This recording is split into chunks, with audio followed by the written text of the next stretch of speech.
Bonjour à tous et bienvenue dans cette toute nouvelle vidéo, la dernière des tops et des flops de 2025, ici consacrée au top des séries de 2025. En préambule, on va parler de 15 séries qui étaient globalement très bien dans l'année 2025, mais c'est surtout 5 séries, les 5 premières places finalement, qui sont vraiment dans mon top de 2025. Car oui, les 10 autres séries dont je vais vous parler sont plus des mentions honorables qu'autre chose, mais qui ont réussi à m'avoir un petit peu sur certains sujets. Et il y en a une série notamment, dont on va parler un petit peu plus longuement. Elle ne se situe pas dans les 5 premières places, je tiens à le préciser, elle comporte d'énormes défauts, et c'est même une mauvaise adaptation. Mais on va en parler tout de même dans les tops de cette année, parce que ça reste tout de même le haut du panier des séries et des productions de 2025. Voilà, c'était juste pour vous aiguiller un petit peu, parce que ça va sûrement faire réagir, en tout cas pour cette série. Et je vais en parler plus longuement, parce que normalement il y aurait dû avoir au moins une vidéo par épisode, comme je l'avais fait pour la saison 1.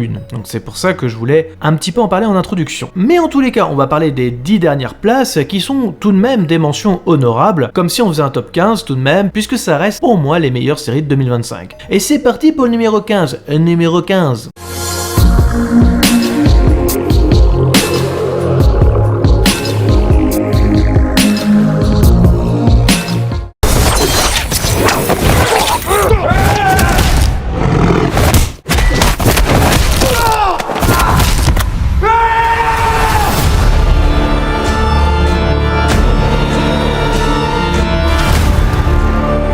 Numéro 15, Daredevil Born Again. Alors, je suis un fan des 2 premières saisons de Netflix concernant Daredevil. Oui, la série avait quand même réussi à renouveler le personnage qui était vraiment mal en point au cinéma. Avec ses fameux plans séquences, sa violence, Daredevil se hissait en haut des bonnes séries de Netflix. En tout cas à l'époque. Ça date d'il y a déjà de plus de 10 ans. Alors quand Disney Plus a remis la main sur cette série, on avait tous peur quand même, on va pas se mentir. Alors ça reste une série un peu en dessous quand même des 2 premières saisons de Netflix, on va pas se mentir, mais ça reste tout de même plutôt sympatoche. On décide quand même de faire mourir un des personnages principaux dès le début, mine de rien c'est pas négligeable, et la violence, notamment par Fisk, est tout de même représentée. Il y a quand même des scènes même de mort assez marquantes. On n'a pas l'impression qu'ils ont quitté leur personnage, donc c'est plutôt ce que j'avais peur avec cette série Disney+, c'est que le traitement de Daredevil avait été traité dans Miss Hulk, et c'était vraiment pas joli à voir. Par chance, la série est complètement différente de Miss Hulk et a raison. On n'en oublie pas non plus qu'on est dans le MCU cette fois-ci, donc c'est plutôt intéressant, quelques personnages un peu random sont quand même présents, et Daredevil est un petit peu comme Spider-Man, c'est-à-dire un super-héros d'un quartier et point barre, ça va pas plus loin. Donc Daredevil mérite aussi cette place de 15e position, et surtout dans les mentions honorables. On va passer au numéro 14.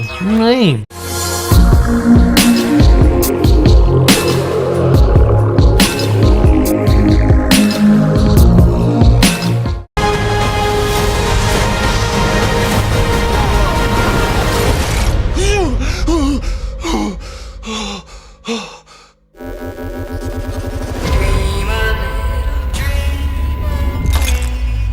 Numéro 14, Black Mirror, saison 7. Et oui, déjà la 7ème saison. La saison 6 était un petit peu moins bien, et je dois avouer que cette saison 7 était plutôt vraiment sympatoche. On fait aussi même des suites par rapport aux anciennes saisons, donc c'est plutôt intéressant. J'ai beaucoup aimé les épisodes, et je dois avouer que c'est passé assez vite. Je me suis absolument pas ennuyé, les sujets sont plutôt nombreux, et toujours aussi intéressants. Alors que la saison 6, je la trouvais avec beaucoup de lacunes. Mais ça reste toujours le haut du panier de Netflix, donc voilà, pourquoi pas. Ça fait partie du top de 2025, et mention spéciale aussi à la suite justement d'un épisode qui était assez long avec Christine Milioti, que j'avais adoré dans les précédentes saisons, et avec une suite vraiment généreuse. Donc franchement foncez-y si vous n'avez pas vu. Je sais que beaucoup ont critiqué justement cette fameuse suite, mais ça reste tout de même excellent. En tout cas moi j'ai passé un excellent moment devant. Et on va passer toujours aux mentions honorables avec la 13e position.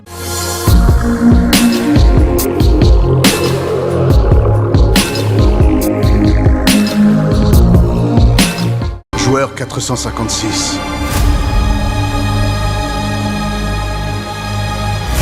As-tu toujours tant foi en l'être humain ?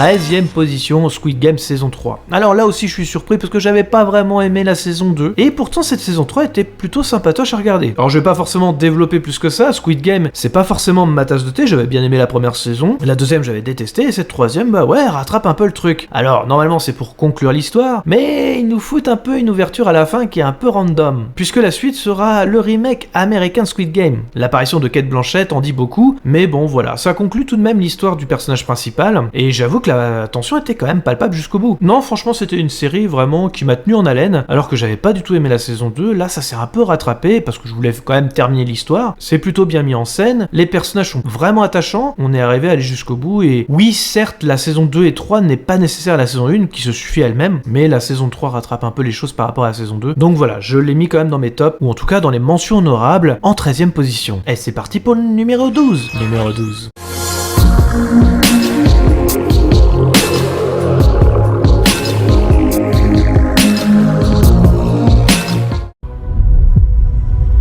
C'est fou, hein, les trucs que ton cerveau te fait faire quand t'es un gosse.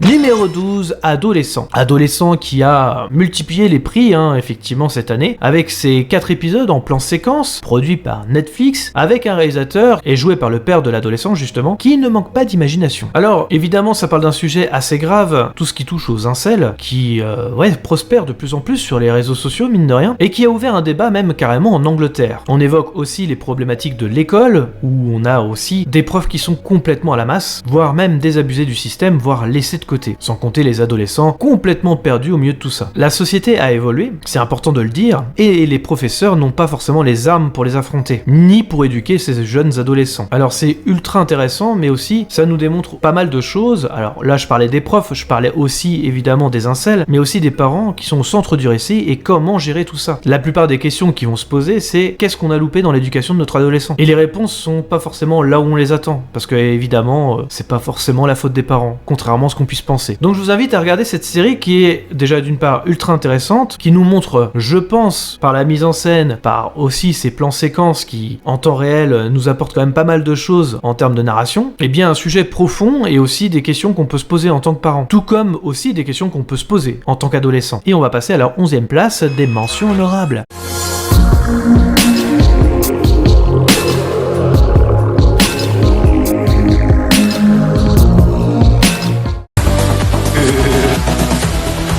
Bienvenue dans le premier jour du reste de ta vie. On n'oublie jamais sa première fois. Numéro 11, Dexter Origin. Alors là j'étais surpris justement parce que les 2 dernières saisons de Dexter, donc à savoir la saison 8 et New Blood, ne m'avaient pas du tout convaincu, notamment déjà le final de la saison 8, je l'ai trouvé horrible en termes de narration, en termes de finale aussi, clairement de série. Je crois que c'était même plus décevant que la fin de Stranger Things par exemple. Bref, j'avais pas du tout accroché. Et New Blood, c'était un gros mouais, bordé de nul même d'ailleurs parfois. Donc non, c'était pas forcément l'idéal. Alors j'étais assez surpris parce que Origin parle effectivement des événements qui se sont passés avant la première saison de Dexter, donc on a un Dexter beaucoup plus jeune qui rentre justement dans la police, les relations aussi avec sa famille, son père et surtout sa sœur, et effectivement c'était plutôt intéressant, on avait même presque un retour de Dexter finalement. Alors oui, c'est pas Michael C. Hall qui joue le rôle de Dexter, mais sa voix off est toujours là, donc ça apporte quand même un petit quelque chose. On a aussi d'autres personnages qui arrivent, Sarah Michelle Gellar et également aussi Patrick Dempsey qui étoffe un peu le casting des têtes connues du monde des séries. Donc c'était plutôt intéressant. L'enquête est vachement bien, je trouve aussi. Mais ça ne va pas détrôner la 10e position. Numéro 10.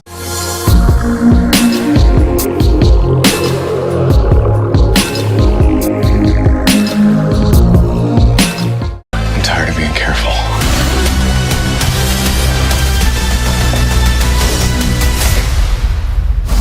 What do you think?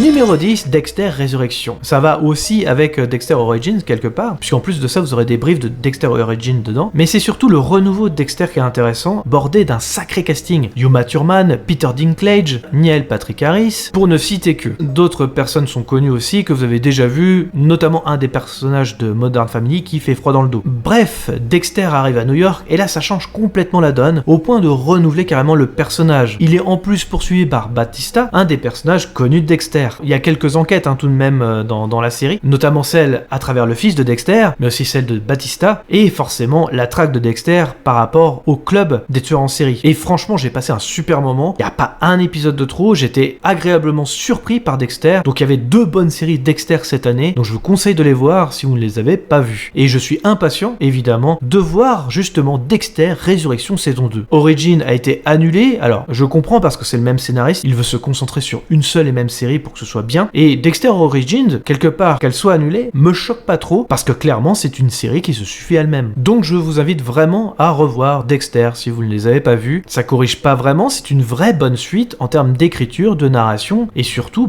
même de mise en scène parfois. Étant fan de la série de base, j'avais cette sensation, clairement, de revivre un petit peu les premières saisons de Dexter, tellement c'était génial. Et on va passer au numéro 9. Numéro 9.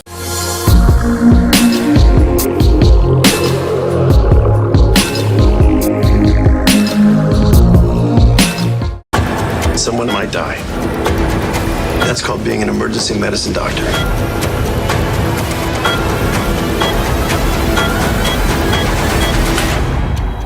Welcome to the pit. Let's go save some lives. Numéro 9, The Pit. Alors, on est dans un hôpital de Pittsburgh, porté par un Noah Wyle, donc l'ancien Dr Carter, dans la série Urgence. Alors c'est le même créateur, évidemment, qui fait cette série, avec cette garde de 12 ou 15 heures, je crois, dans un hôpital de Pittsburgh, et c'est génial. Vraiment, clairement, je m'attendais pas à ça, dans le sens où on a aussi cette violence qu'on oublie souvent dans les hôpitaux, quand on regarde par exemple Grey's Anatomy ou autre joyeuseté de ce genre. Ici, vraiment, on est dans le cru, clairement, de ce que peuvent vivre ce personnel hospitalier et aussi le stress que ça peut engendrer. Alors oui, cette garde est un peu exceptionnelle, évidemment, puisqu'on va suivre aussi des internes dont c'est la première garde, clairement, avec vraiment beaucoup d'action, en mode un peu 24 heures chrono, puisque chaque heure compte, évidemment. On a à peu près 12 à 15 épisodes, je me rappelle plus le nombre d'épisodes, mais ça correspond à peu près à 1 heure, un petit peu à la mode de 24 heures chrono, et c'est haletant, les personnages sont plutôt bien écrits, et justement, ça donne de la consistance aussi au récit. J'avais un petit peu peur d'un second Urgence, pas du tout le cas. Ça change un petit peu justement des séries un petit peu médicales. Mention spéciale aussi à Fiona Dourif, la fille de Brad Dourif, qui jouait un petit peu dans le Chucky, et là qui se renouvelle complètement dans un jeu d'acteur complètement différent. Il y a aussi la fille de Bryan Cranston, qui se démerde plutôt bien en tant qu'actrice. Ce personnage m'a beaucoup touché en fait dans la série, et je suis impatient de voir la saison 2, clairement, qui a été renouvelée par HBO. Et on va continuer avec une autre série HBO. C'est parti pour le numéro 8.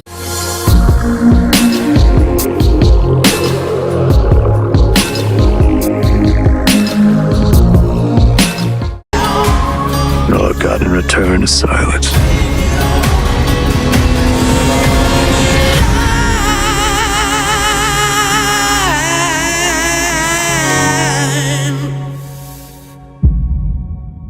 Need a little patience. Numéro 8, Task, porté par Mark Ruffalo. Cette série, qui a été créée par le créateur de Mare of Easttown, qui était une excellente série, suit une équipe de FBI concernant un enlèvement d'enfants. Je ne vais pas en dire plus, mais cette série était encore une fois plutôt bien écrite, les personnages sont vraiment assez profonds quand même, il y a beaucoup de drama comme dans Mare of Easttown, ça ressemble beaucoup d'ailleurs dans le style, et encore une fois, une série qui va peut-être parfois vous choquer, qui va parfois être dans le dur avec les personnages, et c'est super émouvant, et évidemment il y a aussi le côté enquête, encore une fois, qui est vraiment haletant, on a envie de savoir la suite à chaque fois. Donc c'est une mini-série, il n'y aura pas de saison 2 en soi, le créateur allait à la surprise générale faire une saison 2 pour Mare of Easttown, avec Kate Winslet, qui était vraiment incroyable. Donc si vous avez aimé Mare of Easttown, je vous conseille vraiment cette série, qui fait partie des mentions honorables de cette année. Et on va passer au numéro 7, qui va être la série où on va parler le plus, donc voilà, numéro 7.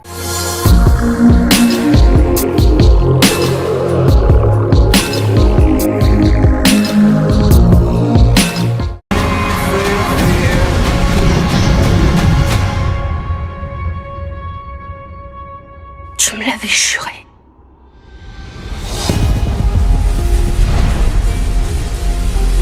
Numéro 7, The Last of Us Partie 2. Alors je sais, cette série est dans de nombreux flops cette année et je peux le comprendre, parce que c'est pas une bonne adaptation, clairement. Alors d'emblée, il faut savoir que cette série devait être justement portée sur la chaîne, où je devais développer chaque épisode comme la première saison. Si vous vous souvenez, la première saison, les critiques sont disponibles sur la chaîne pour chacun des épisodes, parce que chacun des épisodes était parfois différent justement du jeu vidéo. Il n'avait pas forcément le même message, pas forcément la même symbolique et pas forcément la même mise en scène. Certains Certains éléments sont copiés-collés, certes, parce que le fil rouge est le même que le jeu vidéo, mais justement, c'est cette différence qui faisait que cette saison 1 était une très bonne adaptation. Ce qui n'est pas le cas de cette saison 2. Parce que oui, elle fait partie des mentions honorables et peut-être même de cette liste de top de séries de 2025 pour moi, parce qu'elle fait toujours partie du haut du panier. Il y a des séquences qui sont marquantes, celle de Eugène notamment, qu'on ne voit absolument pas dans le jeu vidéo, mais juste par l'intermédiaire de différentes lettres que vous trouvez dans le jeu, et aussi également l'attaque de zombies, et évidemment aussi l'attaque par exemple des infectés à Jacksonville qu'on ne voit pas non plus dans le jeu vidéo. Ça apporte des séquences incroyables, bien mis en scène pour le coup, même si les symboliques sont parfois complètement zappées. Alors on pourrait croire que c'est le départ de Neil Druckmann qui s'est focalisé sur son prochain jeu vidéo avec Naughty Dog. Totalement légitime de faire ça, il est parti après la saison 1, ou en tout cas il a pas trop chapeauté cette saison 2, et ça se sent malheureusement. Je vais pas non plus occulter les défauts de la série. Déjà en termes de narration, ça ne va pas du tout par rapport au jeu vidéo. Il faut savoir que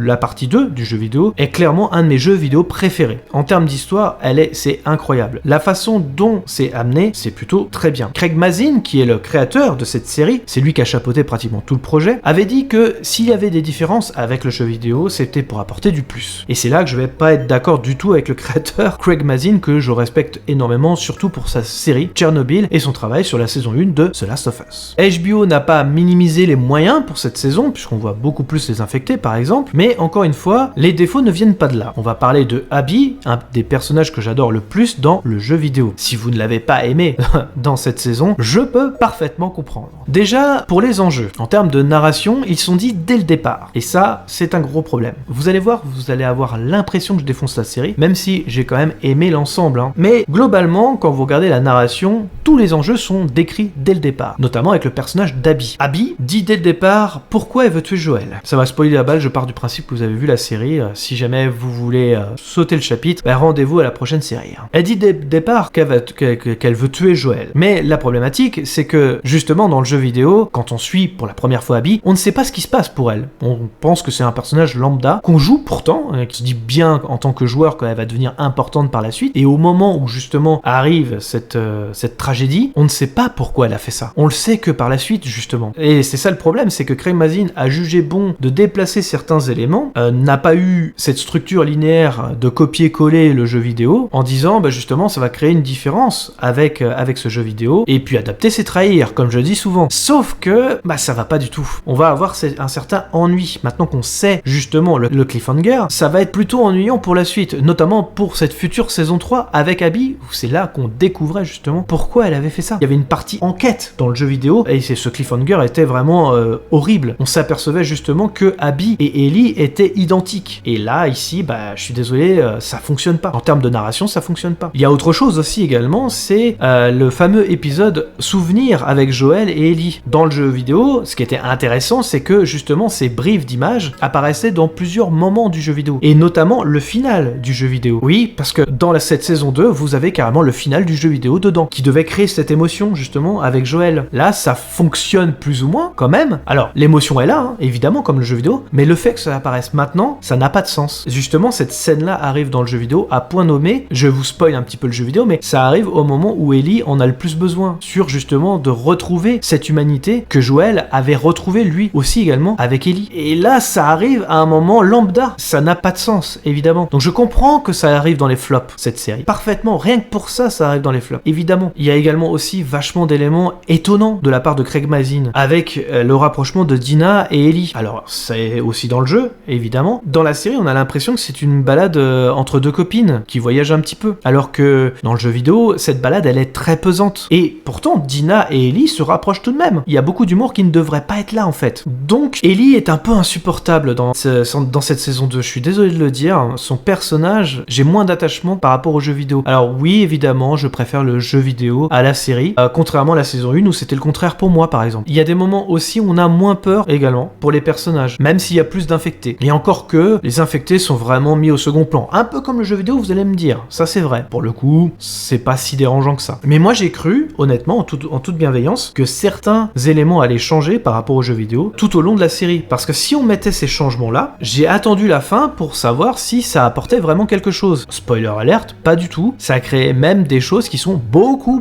moins bien que le jeu vidéo, clairement. Donc, je comprends que les gens ont arrêté la série, clairement. Je ne sais pas si cette saison 3, qui, personnellement, potentiellement est normalement la meilleure partie du jeu vidéo, pour ma part en tout cas, va être bien adaptée parce que cette saison 2 a cruellement beaucoup de défauts. Alors c'est pareil, il y a aussi également des grosses ellipses par rapport au jeu vidéo, notamment vers la fin où c'est rushé comme je sais pas quoi, parce qu'il fallait faire 7 épisodes. Pourquoi ne pas faire 10 épisodes et j'aurais préféré vraiment qu'ils prennent leur temps sur cette saison 2. Je trouve que ça a été fait trop rapidement. Le fait qu'il y ait 7 épisodes me faisait beaucoup peur, et à raison, puisque ça s'est confirmé dans cette saison. Mais alors vous allez me dire, mais du coup t'aurais pu faire des vidéos si tu t'attardes beaucoup là-dessus. Eh bien non, en fait, j'ai eu un peu ce syndrome de la page blanche à travers cette série. Parce que, contrairement à la saison 1, il y a beaucoup moins de symbolisme, il y a beaucoup moins de mise en scène, je trouve aussi également, clairement, de la part des réalisateurs, et ça crée une certaine frustration chez moi. Parce que j'aurais pu faire des vidéos, mais j'aurais décrit l'épisode, pas plus. J'aurais pas eu cette portée symbolique par rapport aux jeux vidéo. Et là, clairement, il y a un gros manque de mise en scène, de symbolisme, qui font que, non, le jeu, il copie le jeu vidéo, il apporte des changements qui sont moins bien. Donc je ne voyais pas ce que je pouvais apporter en vidéo sur chacun des épisodes. Beaucoup moins bien.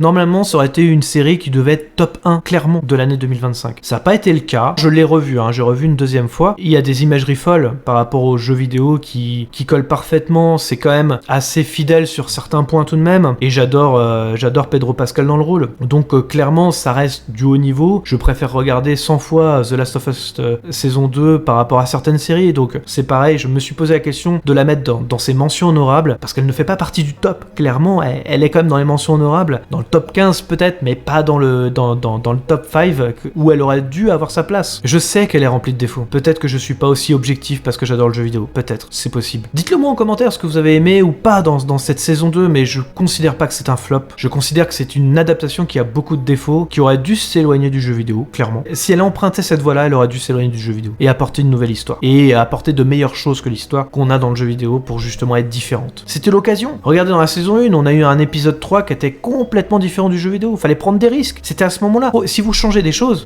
changez beaucoup de choses dans ce cas, pour que ce soit plus cohérent. Donc voilà. J'ai été ultra déçu de cette saison 2, comme beaucoup de gens. Mais elle reste quand même, en termes de production, en termes d'acting aussi, alors sauf Ellie, que je trouve qu'elle était insupportable. Celle qui fait Abby fait le job, clairement. Pedro Pascal toujours. Catherine O'Hara, que j'ai adoré aussi. Celui qui fait Eugène, je me rappelle plus le nom de l'acteur qui joue dans Matrix, est excellent aussi. Juste pour quelques secondes, il arrive à trouver l'acting juste. Donc il y a des choses positives dedans. Mais ça en fait pas une bonne adaptation, clairement pas. Je préfère garder en mémoire le jeu vidéo, que j'ai refait justement à l'occasion, exprès, en me disant que j'allais faire des vidéos dessus. Mais ça ne méritait pas des vidéos, clairement pas. Donc voilà pour The Last of Us saison 2, je voulais vraiment mettre le doigt là-dessus. Et pourquoi il n'y a pas eu de vidéo en 2025 là-dessus, parce que normalement ça aurait dû être le cas. Et je voulais vraiment apporter mon ressenti tout de même, qui était globalement une déception, même si c'est plutôt bien produit par HBO. Donc voilà. On va passer au numéro 6 maintenant. Numéro 6.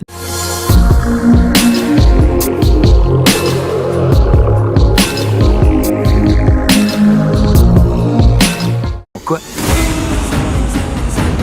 Quelqu'un a dit: le secret de la vie, c'est de savoir quand s'arrêter. Si ça marche pas, tu rentres? Ouais, mais surtout pas les pieds devant. Numéro 6, The White Lotus, saison 3. Alors d'emblée, j'adore la série, j'ai adoré la première saison notamment. Saison 2 un peu moins, clairement, en Italie là. Mais cette saison 3, en Thaïlande, était excellente. Walton Goggins en plus était présent, donc excellent acteur que vous avez vu dans The Shield, dont on a débattu aussi sur la chaîne, mais aussi dans l'excellente série Fallout. D'ailleurs, la saison 2 est en train d'être diffusée sur Amazon Prime, et clairement, c'est déjà le haut du panier de 2026. Ah oui, donc The White Lotus, saison 3, qui se situe en Thaïlande avec forcément un petit fil rouge par rapport aux saisons 1 et 2. Chaque épisode, chaque semaine, j'étais impatient de retrouver ces personnages. Il y a Jason Isaac aussi, qui joue un des Serpentards dans Harry Potter. Excellent acteur aussi. Il y a aussi Patrick Schwarzenegger aussi, pareil. Alors lui, son personnage avec son frère est un peu bizarre en fait. Je trouvais que c'était un petit peu... Là, c'est cette partie que j'ai moins aimé en fait dans la série, mais globalement, j'ai beaucoup aimé l'ensemble des personnages. Ouais, c'est toujours haletant de regarder ça. J'adore la mise en scène, j'adore la narration, la musique est excellente encore une fois. Bref, The White Lotus, ça reste toujours une série excellente et je crois c'est la saison qui a eu plus d'audience et a raison. Donc voilà, c'est terminé pour les mentions honorables de cette année. J'ai fait un petit classement tout de même, histoire de faire perdurer la chose, mais je voulais parler de ces séries tout de même, parce que je trouvais toutes bonnes dans l'ensemble. En tout cas, les 15 séries sont excellentes. Là, on va passer au top 5, vraiment mon top de l'année, et c'est parti. Numéro 5.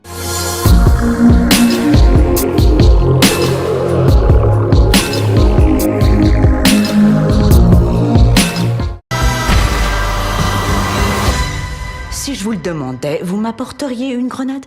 Oui. Si je vous demandais un bazooka, et ce serait pareil avec un tank? Ah oui, bien sûr.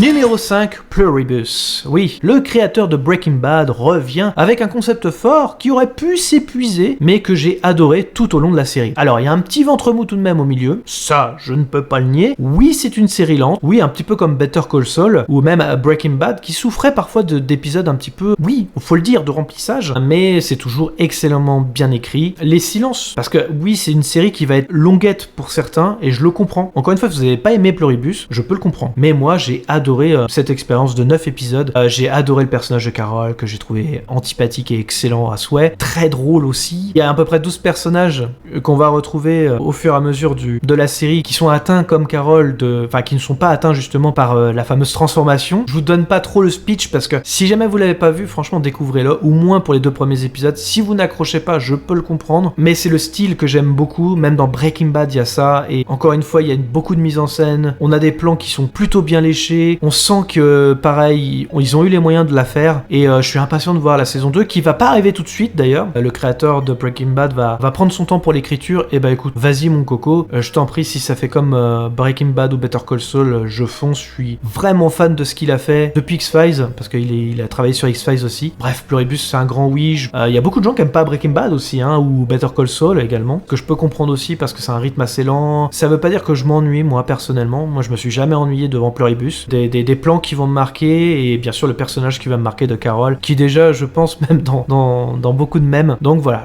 j'ai adoré Pluribus, ça fait partie de mon top de l'année, et j'espère qu'elle gagnera beaucoup de prix. Ça a déjà commencé d'ailleurs, mais ce n'est pas la meilleure série de l'année, non. Et c'est parti pour le numéro 4.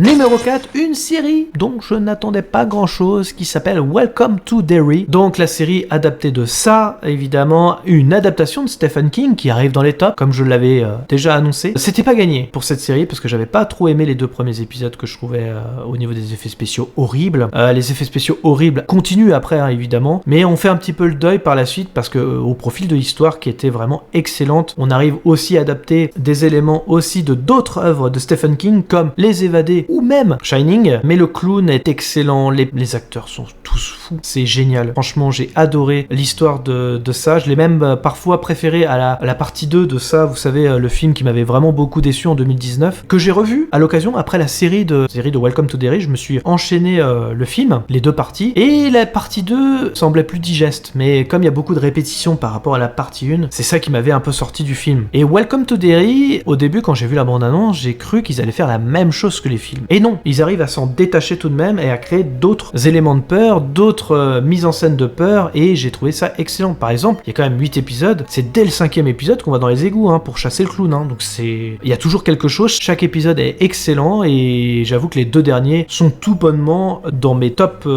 épisodes de Welcome to Derry, parce que vraiment même j'ai eu la petite larme à l'épisode 7 que j'ai adoré, et pourtant c'est un réalisateur que j'aime pas beaucoup, vous le savez sur la chaîne, qui les a réalisés, et j'avoue que j'ai adoré les symbolismes, le traitement aussi du personnage du clown, de ça, parce qu'on apprend beaucoup sur ses origines, et je suis impatient de voir la saison 2 qui se déroulera en 1930, et la saison 3, oui c'est ça, la saison 3, qui sera dans les années 1900. Donc on remonte tout le temps, tous les 27 ans, à chaque saison. Donc impatient de voir ça, impatient de voir tout ce qui va se passer. Bref, ça fait partie des meilleures séries de 2025. Et c'est parti pour le numéro 3.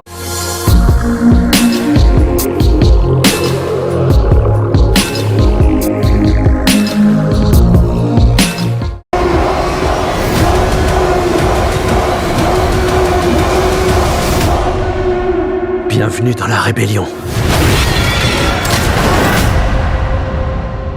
Numéro 3, Andor saison 2. Alors oui, série Star Wars qui m'avait fait un peu peur quand j'ai commencé cette saison 2. J'avais adoré la saison 1, si vous vous souvenez. Mais cette saison 2, pour tout vous dire, les 2 premiers épisodes, ça commençait très mal. C'était du remplissage de fou. C'est après que ça développe vraiment l'univers d'Andor et c'est excellent. Politiquement parlant, c'est plus abouti que George Lucas. J'ai trouvé que c'était aussi bien mis en scène, notamment tout ce qui va être génocide, tout ce qui va être aussi la partie un peu française de la série, puisqu'il y a une planète, je me rappelle plus du nom d'ailleurs, mais sur cette planète, c'est une langue un petit peu qui ressemble au français. C'est joué par des acteurs français qui ont joué dans la série, qui avaient joué dans une série qui mettait en scène des résistants, et là, en fait, parce que Tony Gilroy est un fan absolu justement de cette série française que je me rappelle plus du nom. Oui, c'est parfait, de bout en bout, et ça conclut parfaitement l'avant Rogue One. Et si vous avez l'occasion de faire Andor, donc saison 1, saison 2, et le film Rogue One, c'est parfait. C'est la meilleure chose que Disney a fait sur Star Wars. Tony Gilroy a fait un travail monstrueux et a compris Star Wars sans être fan de Star Wars. Et je crois que c'est peut-être ça la clé, d'ailleurs, pour faire du bon Star Wars. Donc voilà, Andor saison 2 fait partie des top séries de 2025. Je vous encourage à regarder. Si vous n'avez pas aimé les premiers épisodes, je peux le comprendre, mais essayez de gratter un peu plus, vous allez voir. C'est une série qui raconte merveilleusement bien comment l'effet miroir de la Seconde Guerre mondiale, comme l'avait fait George Lucas dans son épisode 4, Un Nouvel Espoir, La Boucle et le Bouclier, excellente série Star Wars, la meilleure de toutes, évidemment. Donc je vous conseille de regarder cette série. Et c'est parti pour le numéro 2.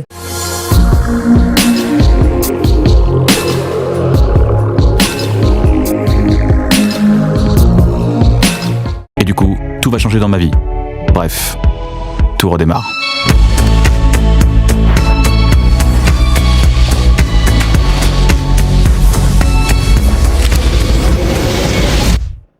Numéro 2, Bref, saison 2. Alors, j'ai pas grand chose à dire sur Bref, saison 2, je crois que tout a été dit sur cette série. C'est excellent, c'est une sacrée suite, mine de rien, produite par Disney+. Kian Kojandi a fait un travail monstrueux aussi. Tu passes du rire aux larmes, c'est putain de bien écrit. J'espère qu'il y aura une saison 3 parce qu'il y a beaucoup de sujets abordés à la fin qui peuvent être intéressants pour une saison 3. Les acteurs sont tous excellents, de Jean-Paul Rouve à Laura Felpin. Il y a des anciens, effectivement, qui reviennent aussi dans cette saison 2 par rapport à la première saison. On évoque aussi les problématiques de couple, les problématiques d'être en couple, la problématique c'est de rechercher quelqu'un, et bien sûr la quête du bonheur. Il y a aussi évidemment, c'est une série sur le deuil aussi également, donc tout y passe, toutes les émotions y passent, c'est bien mis en scène, c'est drôle, c'est émouvant, c'est une des meilleures séries qu'on ait eues cette année, c'est tout, c'est clairement ça. Mais ça détrône pas le numéro 1, et c'est parti pour le numéro 1.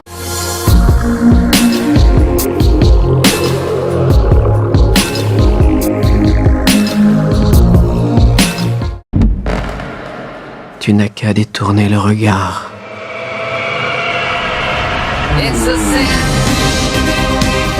Numéro 1, Monstre Ed Gein. Alors oui, c'est une série Netflix qui a inspiré les personnages de Psychose, les personnages de Massacre à tronçonneuse, mais aussi également Le Silence des Agneaux. Rien que ça. Et forcément, cette série, moi j'avais écouté le podcast sur Ed Gein, je connaissais un petit peu l'histoire d'Ed Gein, mais je voyais pas comment on pouvait l'adapter sans que ce soit trop court. Et ils ont réussi, vous allez voir, je vais aussi pas occulter les défauts de la série, puisqu'il y a beaucoup de parts de romance. Dans cette série, il y a beaucoup de choses qui étaient fausses, évidemment, mais encore une fois, adapter, c'est trahir aussi, donc ça m'a pas trop dérangé dans le traitement d'Ed Gein. Ce qui était intéressant dans la série, c'est justement cette inspiration qu'a eu ce personnage à travers le cinéma, et notamment aussi, et ça paraît anodin, sur cette évolution du cinéma. Il y a eu un avant et un après Psychose, il y a eu un avant et un après aussi Massacre à tronçonneuse, qui n'est pas négligeable au cinéma. Par exemple, Psychose, faire tuer par exemple au bout de, je sais plus, 40 minutes, son actrice principale, on n'avait jamais vu ça avant. Un Massacre à tronçonneuse, c'était quelque chose de dérangeant, où ça arrive à une époque où la violence des États-Unis était telle que, justement, comment faire ressentir cette violence au cinéma. Sans compter Le Silence des Agneaux, qui était très féministe aussi à l'époque, où on suit une jeune femme à travers un monde d'hommes qui était pas non plus hyper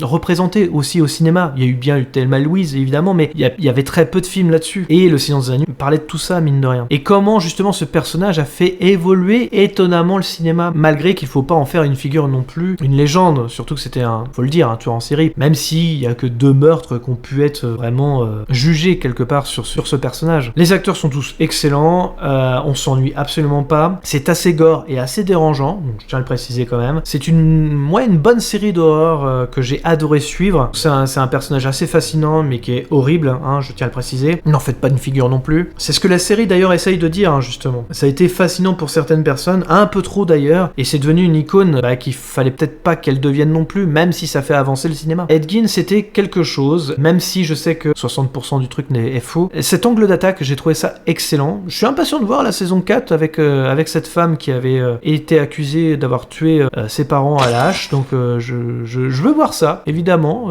Je trouve que Monstre, c'est une très bonne série, mine de rien, et chaque saison est différente. C'est ça qui est fou, et je trouve que Ed Gein, c'est la meilleure des saisons, tout simplement. Et pour moi, c'était le top de 2025. Voilà, c'est terminé pour cette vidéo. J'espère que ça vous aura plu. En tout cas, les tops et flops, c'est terminé. Je vous retrouve peut-être dans des prochaines vidéos. Je ne sais pas quel sujet encore. Je ne sais pas quand je reviendrai. Est-ce que je reviendrai pour les tops et flops de 2026? Eh bien, écoutez, restez sur la chaîne pour en savoir plus. N'oubliez pas de vous abonner et ciao! Merci à tous d'avoir regardé cette vidéo. Je précise qu'il s'agit d'un avis et non d'une pensée unique. Pensez à liker, commenter, mettre un pouce bleu et d'activer la cloche pour ne rien rater. Nous sommes dispo sur les réseaux sociaux Facebook, Twitter, Instagram. Les liens sont dans la description. Nous sommes également disponibles sur toutes les plateformes de podcast. Je vous invite donc à vous abonner, quelle que soit la plateforme, et de laisser un commentaire. Nous y répondrons avec plaisir. Dans tous les cas, rendez-vous dans les salles obscures pour de nouvelles aventures. Bonne soirée à tous.